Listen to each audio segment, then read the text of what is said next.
La Arquidiócesis de Washington presenta Abriendo Puertas, un espacio presentado a ustedes con el propósito de responder a las necesidades espirituales y la problemática común de nuestra familia católica. Queda con ustedes para la conducción de este espacio, Andrea Acosta. Bienvenidos a Abriendo Puertas, el programa de la Iglesia Católica que llega a ustedes como un espacio de reflexión, oración y diálogo dirigido a la familia católica, a todo aquel que ha hecho de Dios el centro de su vida.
El Papa dice, el mensaje de la palabra de Dios en la voz del Papa Francisco.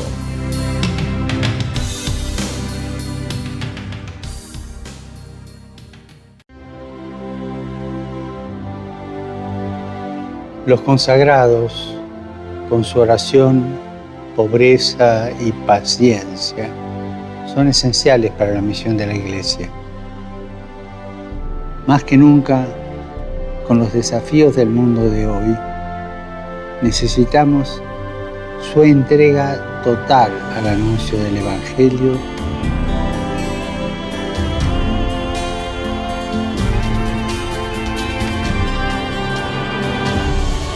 No nos dejemos robar el entusiasmo misionero y recemos para que los consagrados y las consagradas despierten su fervor misionero y estén presentes entre los pobres, los marginados y con los que no tienen voz.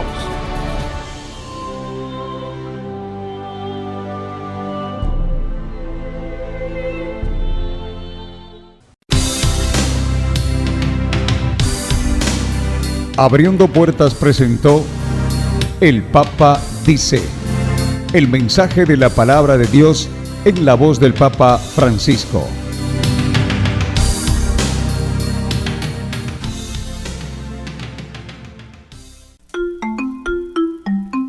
CRS en el mundo. Mamá Tierra es el nombre del nuevo café orgánico y de comercio justo de Catholic Relief Services, que apoyará el desarrollo de pequeños agricultores en México y Centroamérica. Este café es producido por pequeños agricultores indígenas de Oaxaca, México, la cuna de comunidades indígenas que siempre han trabajado la tierra y hoy siguen trabajando en los cafetales. La compra de este café contribuye a su desarrollo económico y social, porque es un producto con estándares de comercio justo, afirmó Simón Blanchard, gerente de comercio ético en Catholic Relief Services. Parte de las ganancias obtenidas por la venta de Mamá Tierra se destinarán a proyectos de capacitación técnica para que los agricultores mejoren las prácticas de agricultura. CRS lidera estas iniciativas para que los pequeños agricultores de México y Centroamérica logren cultivos más productivos, restauren los suelos y conserven sus fuentes de agua. También los ayudará a mantener sus cosechas cuando enfrenten las sequías, que se han hecho más frecuentes e impredecibles por el cambio climático.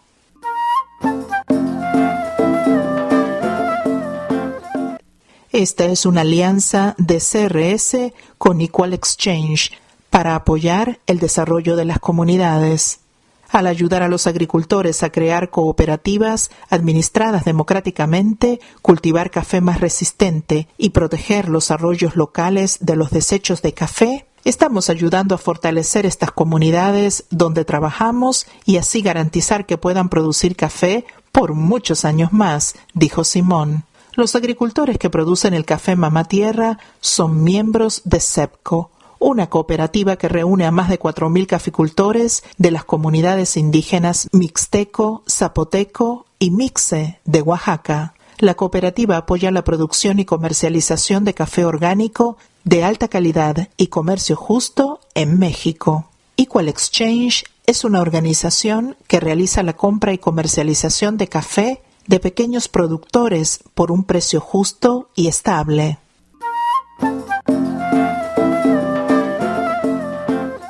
Los campesinos de CEPCO han trabajado juntos por casi 30 años para mejorar sus cultivos y el procesamiento de su café. Sin embargo, si nadie lo compra a un precio justo y estable, sus esfuerzos no son recompensados. Ahora, CRS, Equal Exchange y los hispanos de Estados Unidos, en solidaridad con estos campesinos, vamos a crear un mercado y a tomar Mamá Tierra, un café de tostado medio, cremoso y suave, con notas de naranja dulce, almendra y chocolate.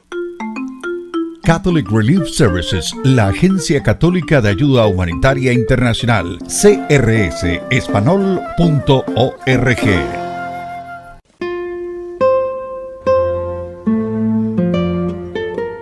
La oración del café. Amado Señor, bebo esto en solidaridad con quienes plantaron las semillas, en solidaridad con quienes cultivaron la tierra, en solidaridad con quienes regaron los árboles, en solidaridad con quienes cosecharon los granos, en solidaridad con quienes trajeron la cosecha al mercado.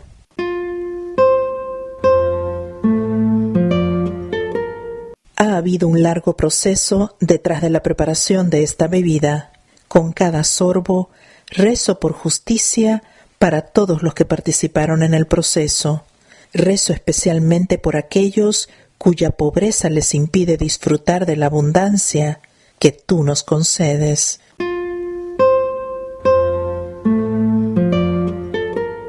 Solidaridad y justicia, esos son nuestros desafíos. Pero una cosa he aprendido de ti, Señor, y es que con nuestros pequeños gestos haces grandes milagros, y que todos podemos ser uno y vivir unidos en ti. Amén.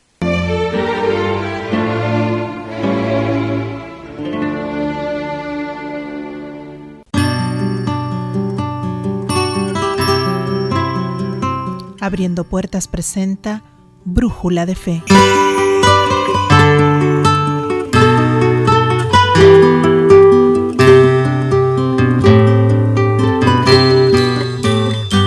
Monseñor Mario Dorsonville, obispo auxiliar de Washington. Muy queridos hermanos y hermanas, el Señor nos invita y nos recuerda que tenemos un compromiso, y ese compromiso con Él es ir a la Santa Eucaristía, a encontrarnos con Jesucristo en la proclamación de la palabra del Evangelio y, ¿por qué no?, acercándonos dignamente a recibir el cuerpo y la sangre del Señor. Después de la fiesta del Día de los Santos, vamos hoy a seguir reflexionando sobre la presencia de los santos en nuestra iglesia y especialmente aquellos santos que conocimos, que no son extraños a nosotros. A lo mejor muchos de los que están escuchando este programa nacieron en los 60s, en los 70s, y la figura del pontificado de San Pablo VI no es extraña para nosotros. El Papa San Pablo VI fue un pontífice que tuvo que terminar el Vaticano II, concluirlo, presidir su clausura, pero lo más importante que en su vida vemos es precisamente fue el pontífice que le tocó implementar el mandato del Vaticano II, tarea ardua y difícil en un momento de un mundo cambiante, en donde la moral y las costumbres empezaban a ser reevaluadas. Recordemos bien que era un momento de un gran libertinaje. Venían los hippies, era todo el amor libre, no matrimonio, uniones libres. Evidentemente era un momento de una sociedad un tanto buscando una orientación y muy confundida. Por esto, la claridad de este pontificado, la apertura que Pablo VI tiene al mundo entero, ese deseo de visitar a las naciones, de hacer el papado presente en las culturas y de las naciones, el diálogo interreligioso, el punto fundamental del encuentro con el ser humano, ha sido precisamente una profunda aplicación de gozo y esperanza, Gaudium et Spes, en donde las reflexiones de este documento nos hace ver que la Iglesia tiene que mirar los signos de los tiempos, analizarlos, reflexionarlos, y qué bueno para la Iglesia en este momento tener esa apertura de seguir analizando y viendo a ese mundo cambiante. Las respuestas fueron claras, fueron sanas, fueron buenas, y evidentemente hoy tenemos un santo porque San Pablo VI fue el hombre que mediante esa escucha levantó una exhortación alrededor de la tierra a luchar por la justicia, a ayudar a los pobres. Naciones ricas tienen que velar por las naciones pobres, y entonces así sería la única forma de conseguir la paz. Es un papa que no tuvo guerras, pero le tocó la Guerra Fría. Y ese es un punto muy importante, cómo lo manejó, cómo lo articuló, y no alineó a la Iglesia, sino con el principio fundamental de la justicia y de la paz. Y ese testimonio iluminó también a su vez a el santo Óscar Romero, quien nunca dio su apoyo a ningún sector. El único punto fue el Evangelio, la justicia que brota de ese Evangelio y la consecución de la paz para los más pobres. Por esto, queridos hermanos y hermanas, hoy al celebrar a este gran pontífice que está ya en los altares, oremos para que muchos de nuestros gobernantes aún escuchen su clamor, un clamor que ha sido restablecido y fortificado en el pontificado del Papa Francisco, que lo evalúa y lo quiere volver a ser presente en nuestros días, darnos a la solidaridad, a la justicia social y especialmente a una oración profunda por nuestra querida familia inmigrante. Que el Señor nos bendiga a todos y que pensemos que no tan solo son ellos los que han sido llamados a ser santos. Esta es una vocación que hemos recibido en la vida cristiana. Todos somos llamados a ser santos. Amén.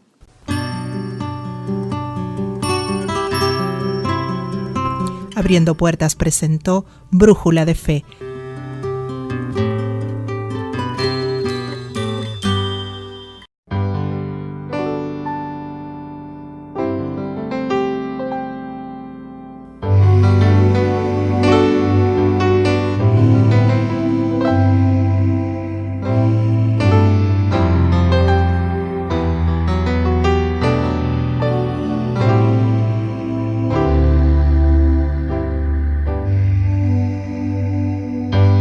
Miro hacia el cielo y allí estás tú.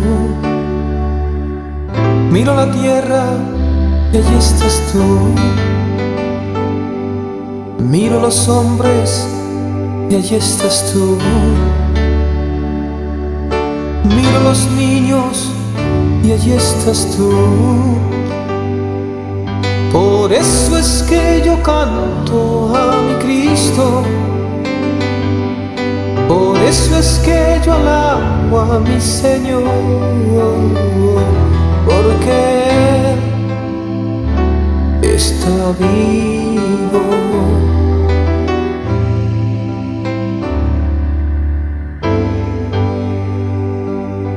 Miro los pobres y allí estás tú.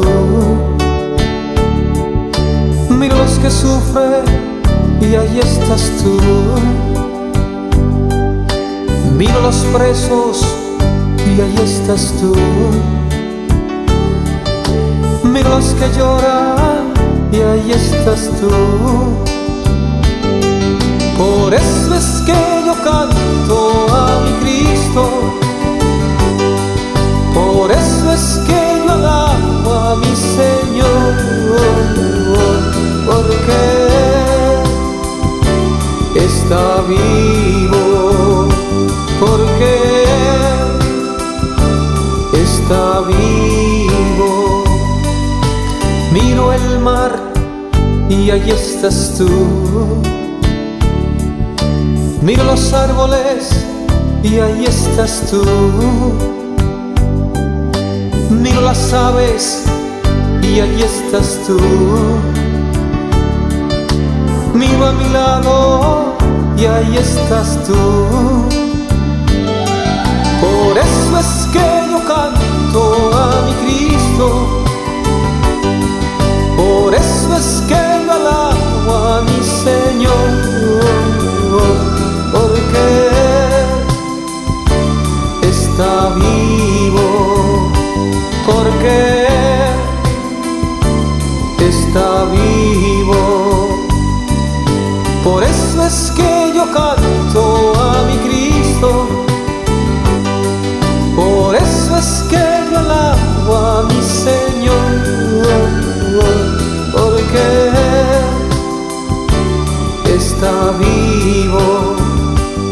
porque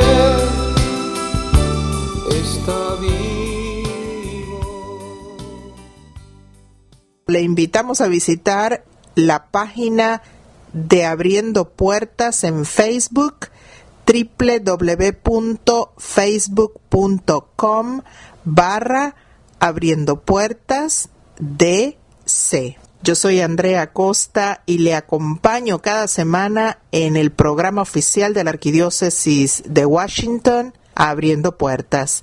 Sígueme en Twitter, @AndreaElpreg, o búscame en Facebook, www.facebook.com/AndreaCostaDC. Búscanos en las redes sociales y súmate a la gran familia de Abriendo Puertas, un programa que se transmite en más de 40 emisoras en todo el continente.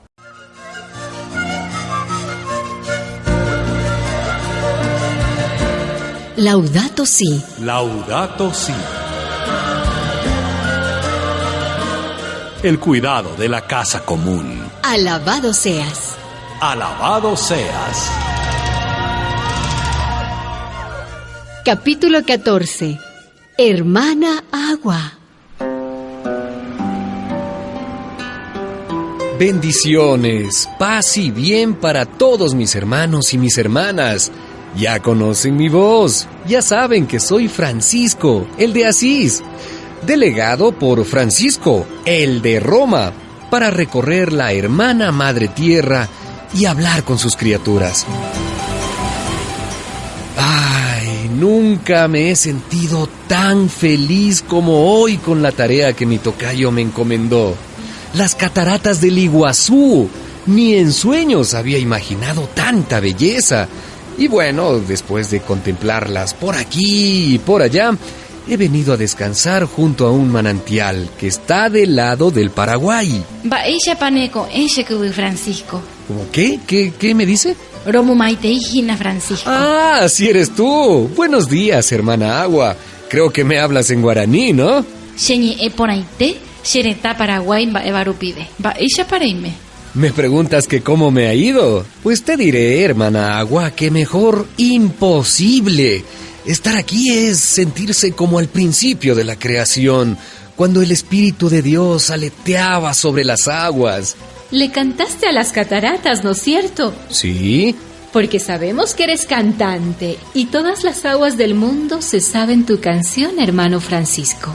Sí, alabé a mi Dios por ti, por ser tan humilde y tan preciosa. Muchas gracias. Pero ahora no he venido a cantarte. Quiero escucharte. ¿A mí? ¿Escucharme a mí? ¿También tú estás en peligro como las criaturas con las que he hablado estos días? Sí, Francisco. Pero son tus hermanos, los hombres y las mujeres, los que están en mayor peligro. Dime una cosa. ¿Sí? En aquellas locuras de ayunos que hiciste en tu vida, ¿dejabas de tomar agua? No, nunca. O sea, pan no comía, pero agua siempre bebía. Y por eso es que no morías. Así es. Es la ley de la naturaleza. Cada hijo, cada hija de Dios necesita beberme todos los días.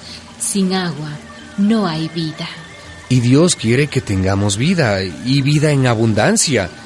Y para eso también necesitamos agua en abundancia. Pero debes saber, Francisco, que una buena cantidad de las criaturas humanas no tienen agua en su casa, ni siquiera un pozo cercano. Carecemos de agua potable, no tenemos agua potable. Nosotros pasamos mucho trabajo con el agua acá en el sector de este lado.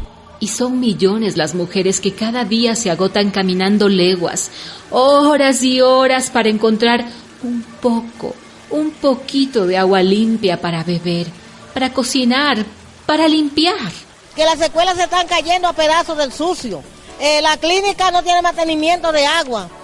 Las oficinas no se limpian porque no hay agua. Bueno, eso lo vi en mi tiempo, pero no pensé que ocurriera también hoy, con tantas mejoras, con tanto progreso. La prosperidad, Francisco, ha llegado de la mano del derroche. Me malgastan, abren el grifo y dejan chorros desperdiciándose. Los ricos tienen piscinas, campos de golf y jardines que riegan con miles y miles de litros de agua. lavan sus autos con cantidades de agua. Me contaron que las que más malgastan son las empresas mineras. Gastan en un día más agua que la que bebe un pueblo entero en un año. Nada les importa. Hasta un lago tan inmenso como el Cocibolca, allá en Nicaragua, lo quieren destrozar con un canal. Irresponsables. Si esto sigue así, llegará un día en que no tengan ni un vaso de agua para beber. Para mucha gente, ya llegó ese día, Francisco. Ahora lo único que agua que tenemos es esta nomás. Después ya no tenemos más agua. Y eso ya, si no tenemos nada, nosotros no podemos pedir agua porque no tenemos nada. Por eso, yo le siento muy mal ahora porque nadie viene a ayudar a nosotros.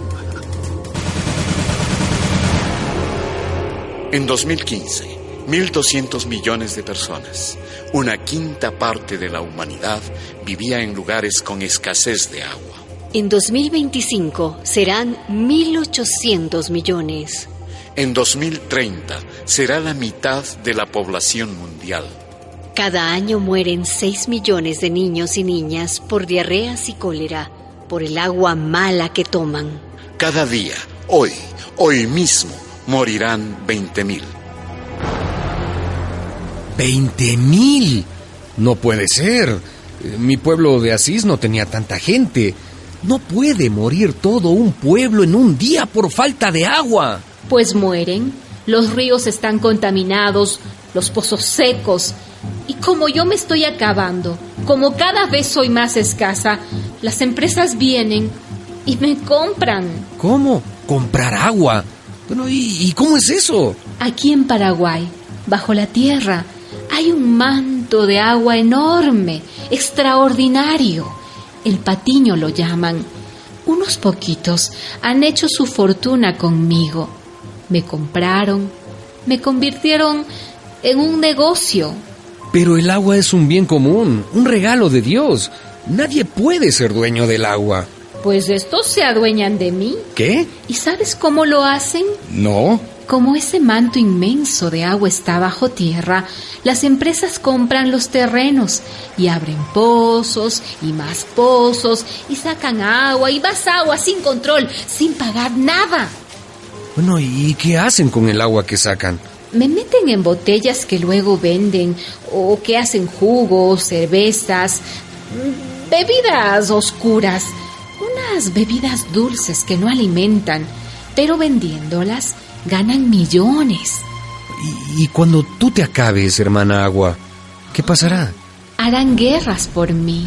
Ya no les importará el petróleo, porque el petróleo no se bebe, pero sin agua no se vive. Matarán por unos sorbos de agua. Ay, pobre hermana, ya no me cuentes más. Veo los atropellos que están cometiendo contigo. Quiero decirte, y sin ninguna arrogancia a ti, hermano Francisco, dime, que el secreto de la vida soy yo. Yo estuve en el principio de la vida. Hasta tú empezaste tu vida en una cuna de agua en el vientre de tu madre. Si no me cuidan, Francisco, habrá muerto la vida. Me llamaste cantante, pero veo que eres poeta, hermana Agua. Brindemos ahora con el agua de este manantial, para que estemos a tiempo de salvar la vida, salvándote a ti. Dice el Papa Francisco en su encíclica Laudato Si, alabado seas. El acceso al agua potable es un derecho humano básico, fundamental y universal, porque determina la sobrevivencia de las personas. Este mundo tiene una grave deuda social con los pobres que no tienen acceso al agua potable, porque eso es negarles el derecho a la vida.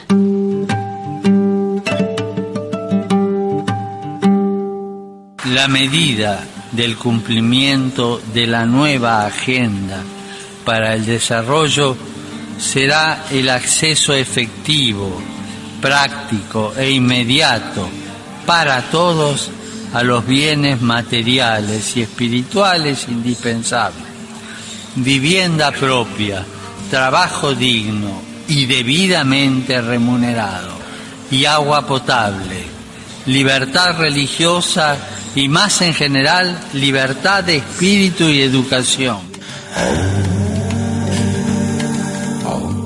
Una producción de la Red Eclesial Panamazónica, REPAM. Escuchemos a continuación al fraile Nelson Medina, colombiano, con una presentación titulada El camino a una vida realmente plena. Muy queridos hermanos, la bondad de Dios me ha permitido realizar una labor misionera, una labor de servicio en muchos lugares. Hace unas cuantas semanas estaba en Australia. He tenido ocasión de visitar distintos países de Asia, como Corea del Sur, Taiwán, Japón. Aquí en nuestra querida América, desde el norte de Canadá hasta el sur de Chile, he podido ir a distintas comunidades para ofrecer el ministerio de la predicación a laicos, sacerdotes, religiosos, religiosas, también en varios puntos de Europa. ¿Por qué cuento esto? Lo cuento por dos razones. Primera, porque la orientación de nuestra predicación en este año va por la juventud. Y por supuesto que, como dice una canción, yo también tuve 20 años, yo también fui joven.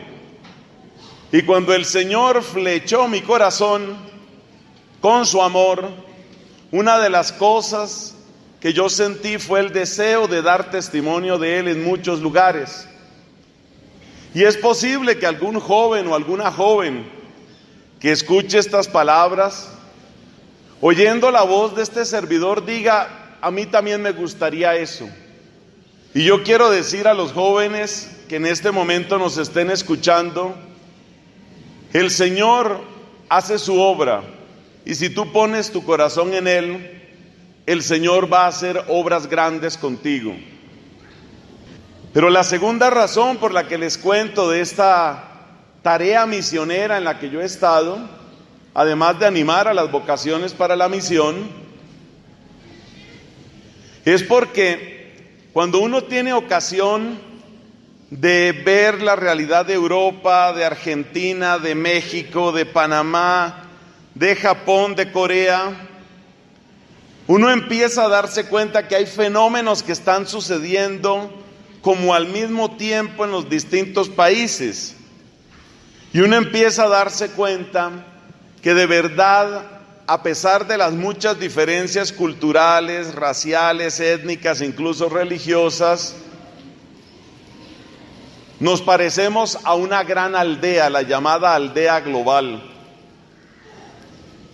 En particular, hay una serie de realidades que se están dando en la juventud, muchas de ellas preocupantes. Por ejemplo, cada vez encontramos un porcentaje mayor de suicidio, incluso en países que uno no se esperaría. Uno de los países más liberales, más prósperos, más tranquilos socialmente es Nueva Zelanda. Una estadística de hace poco lo presentaba como el país con mayor número de suicidios. Y hay otros fenómenos. Por ejemplo, tenemos el caso de aquellas prácticas que se vuelven populares, que se vuelven virales, se dice hoy. Esas cosas que todo el mundo repite. Entonces están los famosos desafíos. No hace mucho fue declarado ilegal un desafío que alcanzó a tener mucho impacto en las redes sociales, el desafío de la ballena azul.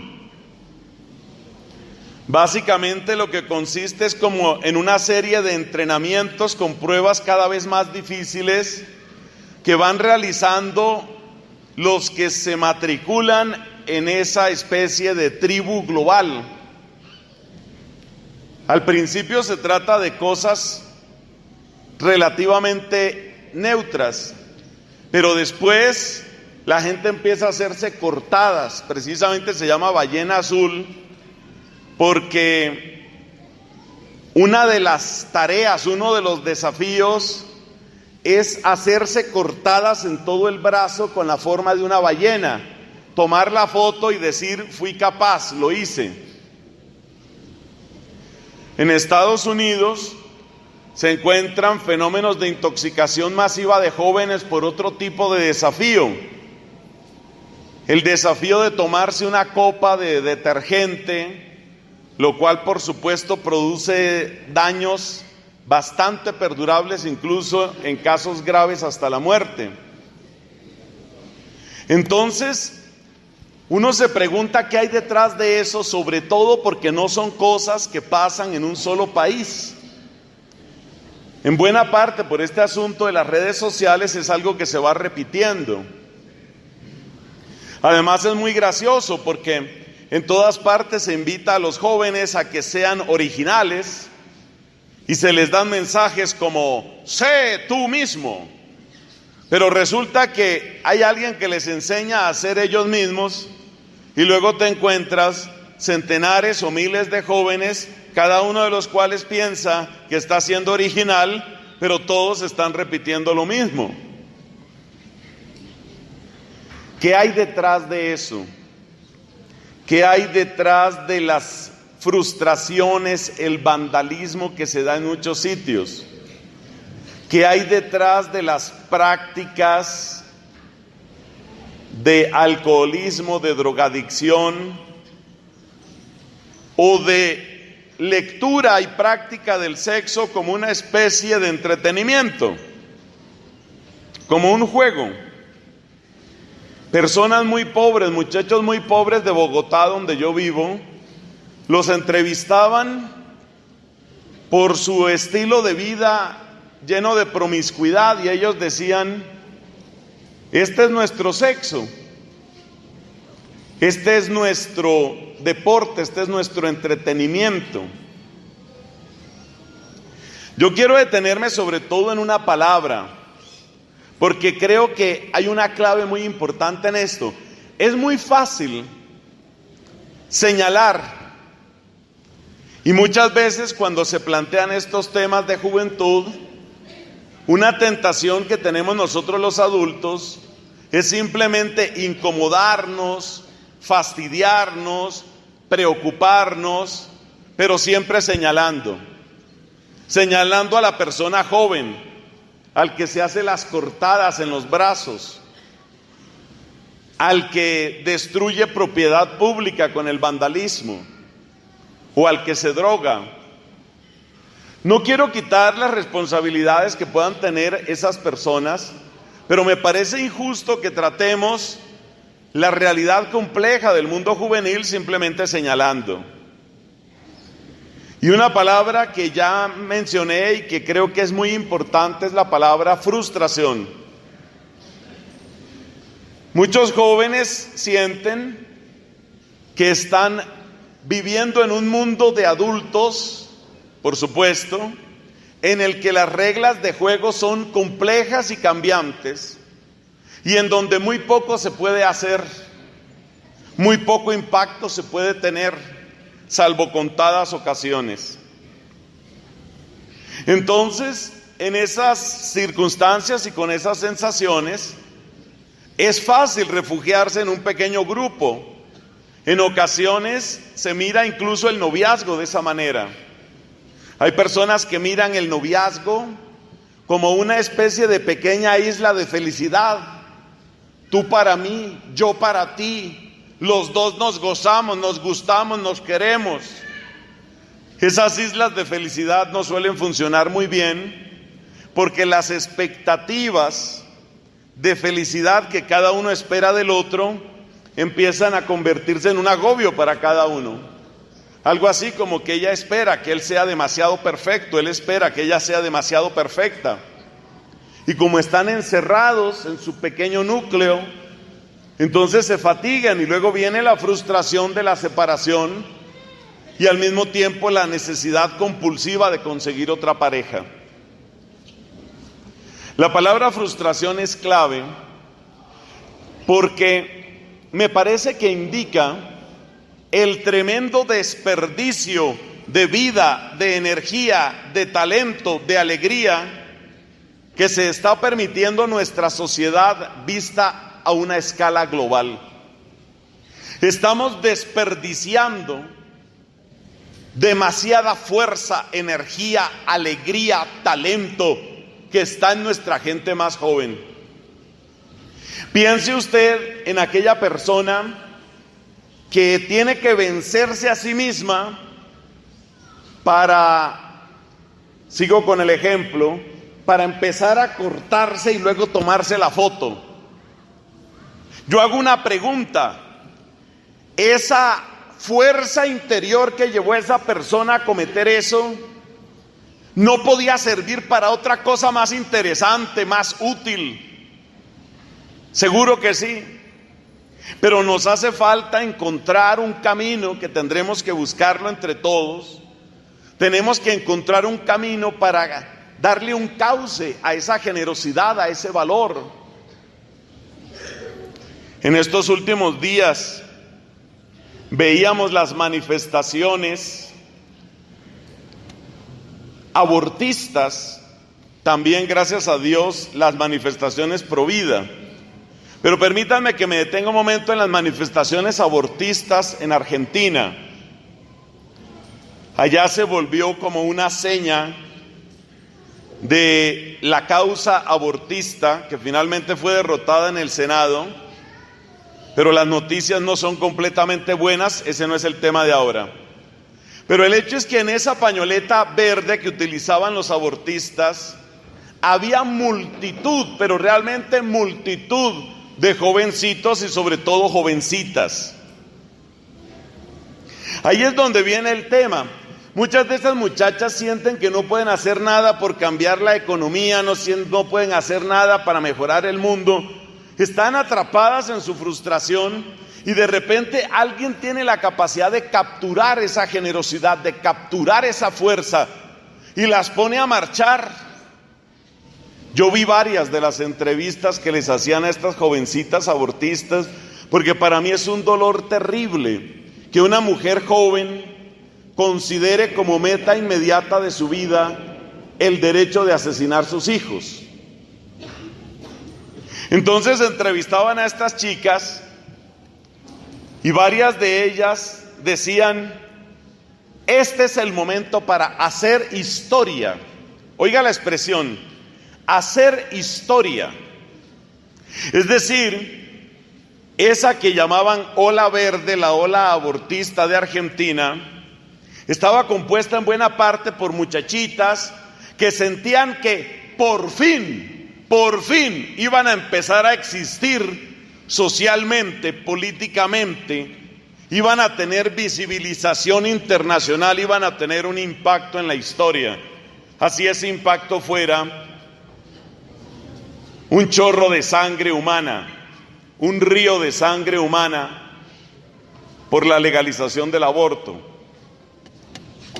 Entonces la pregunta que uno se hace es, no se trata simplemente de culpabilizar. La solución no puede estar simplemente en señalar a nuestra gente joven. Y por eso le doy tanta importancia a esa palabra frustración. Muchos de ellos no han encontrado la manera. Muchos de ellos padecen una gran soledad. La queja más frecuente que yo encuentro en la gente joven cuando uno entra en diálogo, un diálogo profundo con los jóvenes, realmente se sienten muy solos, empezando por soledad en sus propias familias. Entonces, hay que encontrarle un cauce. La juventud siempre tiene fuerza, siempre hay fuerza en nuestros jóvenes. Y repito, algunos astutos van tomando a las chicas, muchas de ellas formadas en colegio católico, con monjas, muchas de ellas chicas catequistas de parroquias, van tomando a esas chicas y les van metiendo la idea de que ahora sí puedes hacer historia, ahora sí puedes dejar una marca en tu país. Y yo pregunto, ¿qué pasaría si se pudiera? ¿Qué pasaría si nosotros lográramos lo contrario? ¿Qué pasaría si nosotros pudiéramos tomar esa fuerza, pero para algo realmente positivo? Y estamos convencidos de que sí es posible. Y estamos convencidos de que sí hay referencias claras en la historia de la iglesia y en la Sagrada Escritura. Lo que están viviendo muchos de nuestros jóvenes se parece al evangelio que hemos oído. Una barca en medio de una tormenta que se va llenando de agua. Es una situación angustiosa, pero sobre todo que se va empeorando. Y repito, la sensación es: no se puede hacer nada. A lo sumo lo que se puede hacer es reunirse, estar a gusto con mi pequeño grupito de amigos, o estar a gusto con mi novia, con mi novio. La gente siente que se le está llenando la barca de agua y a veces naufragan, y el naufragio se llama suicidio. Pero ¿qué tal que hubiera un camino diferente? Y es aquí donde me parece tan importante la historia de David. Yo pienso que nuestros jóvenes en el fondo buscan lo que todo corazón humano busca: una vida plena, una vida que tenga significado, que tenga propósito. Como decían las tristes abortistas argentinas, una vida en la que se pueda hacer historia. Quizás esas muchachitas del vecino país no tienen claro un detalle, y es que el primero que está interesado en que tu vida tenga propósito, en que tu vida sea vida plena, el primero que tiene esa voluntad y ese deseo es Dios. Así, por ejemplo, leemos en algún lugar del libro eclesiástico esta frase: hay algunos que vivieron, pero como si no hubieran vivido, no dejaron nada. Hay algunos que vivieron como si no hubieran vivido. Pero eso no es lo que quiere Dios de nosotros. Dios quiere una vida plena. Y yo estoy convencido que si nosotros todos, pequeños y grandes, hombres y mujeres, si nosotros vamos buscando juntos esa vida plena, y si vamos abriendo los caminos, tendremos menos jóvenes que estén tragando buches de detergente para mostrar que sí son capaces. Tendremos menos jóvenes cortándose el cuero y tomándose fotos para demostrar que sí son capaces.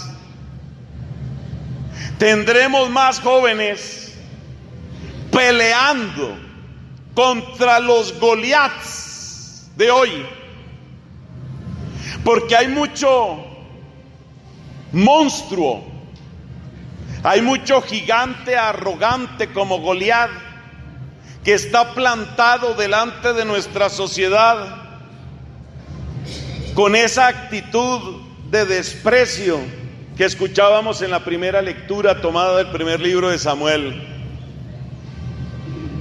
Mencionemos dos o tres. Pensemos, por ejemplo, en el tema de la corrupción. Como lo ha dicho el Papa Francisco, la corrupción es una epidemia que recorre nuestros países, que recorre la empresa privada, que recorre nuestros gobiernos de derechas y de izquierdas. La corrupción que se mete también dentro de la iglesia y que escandaliza y aleja a buenos corazones. Ese es un Goliat. Entonces yo me pregunto, viendo por ejemplo aquí estos jóvenes que están en un camino hermoso de discernimiento, yo me pregunto mirando a estos jóvenes y también los que no tienen un alba puesta, que están ahí en las bancas de la iglesia, y que quieren ser escritores, ingenieros, científicos o artistas. Yo me pregunto, ¿no habrá por ahí un David? ¿No habrá por ahí un David que pueda decir, vamos a plantarnos frente a este Goliat? Eso es lo que necesitamos. Necesitamos jóvenes que sean los nuevos David, hombres y mujeres, que sean capaces de unirse en profunda solidaridad y puedan dar una respuesta, por ejemplo, frente a esa situación. Durante estos días de oración, hermanos, me han impactado mucho las oraciones que se han escogido como oración de los fieles. Póngale cuidado, por ejemplo, a las que vamos a escuchar en unos momentos y a las que nos vamos a unir. Son oraciones que denuncian temas serios, graves. Entonces le nombro otro Goliat: la injusticia social. Esa es una cosa terrible. Y la gran solución para muchos es exacerbar las diferencias, romper el tejido social y poner en guerra abierta unas clases sociales contra otras. Eso se llama marxismo. Es un experimento brutal que ha dejado millones y millones y millones de muertos y que deja profundas divisiones de odio en las sociedades, incluso después de que ha desaparecido el gobierno marxista. ¿Qué tal que hubiera una generación de valientes, una generación de David, que pueda tomar ese tipo de situación y pueda abordarla de un modo nuevo? No desde el odio, no desde la destrucción, no desde la siembra de la división, sino desde la coherencia, la unidad, la sabiduría, la compasión, como nos proponen nuestros pastores. ¿Dónde están esos David? Los necesitamos en los seminarios, los necesitamos en las comunidades religiosas, pero no solo ahí. Necesitamos esos David en las alcaldías y en las gobernaciones. Necesitamos esos David en las universidades y en los centros educativos. Necesitamos esos David en los laboratorios y en los talleres de los pintores y los escultores y los poetas. Ahí necesitamos esos David. Pero David, mis hermanos, no era un tonto ni era un loco, no era un romántico ni era un Quijote, no era un iluso. Para ser David y para poder hacer lo que hizo David, es necesario tener el corazón y la fe y la oración de David. Y para eso es necesaria una experiencia profunda, transformante de Dios. Ese fue el largo periodo de preparación que tuvo ese hombre, especialmente en la soledad de los montes, cuidando los rebaños de su padre. Allí David aprendió a fiarse de Dios, a amar a Dios, a cantarle a Dios. Fascinado por Dios, enamorado de Dios, confiado en Dios, así se fue entretejiendo el corazón de este gran hombre, destinado a ser el líder nuevo, el líder bendito del pueblo de Dios. Pero es el momento de recordar que la palabra que se utiliza en griego para decir virgen, es decir, la palabra partenos, significa también la joven. A veces, mis hermanos, A veces tenemos una idea demasiado dulcificada de la Virgen Santísima. Ella, con una sola frase destruye a los Goliat. Y esa frase es: aquí está la esclava del Señor. ¿Por qué esa frase es revolucionaria? En el mejor sentido de la palabra. Esa frase es revolucionaria porque la que dice: aquí está la esclava del Señor, está diciendo: no soy esclava ni del demonio, ni del mundo, ni de la carne. Hermoso el ejemplo de David. Más hermoso y perfecto el ejemplo de María. Necesitamos la juventud de la vida plena. Necesitamos la juventud de los que no se dedican a tomar detergente y a cortarse los brazos. Necesitamos la generación de los que son capaces de decir: aquí está la esclava, aquí está el esclavo del Señor. Esa era la firma que tenía San Pablo. Doulos tu Christou, el esclavo de Cristo. Y cualquiera podría pensar: ¡ay, qué mentalidad esa, como tan humillante! ¡No, Señor! Te repito, la que dice: esclava soy del Señor, está diciendo: ni los imperios, ni los intereses, ni las coimas, sobornos de este mundo tienen poder sobre mí. Así se forman los corazones que marcan la historia, no con un chorro de sangre abortada, sino con un manantial de vida que salta hasta la eternidad. No más jóvenes frustrados, confundidos, embrutecidos en el alcohol, en la droga, en el juego o en el sexo.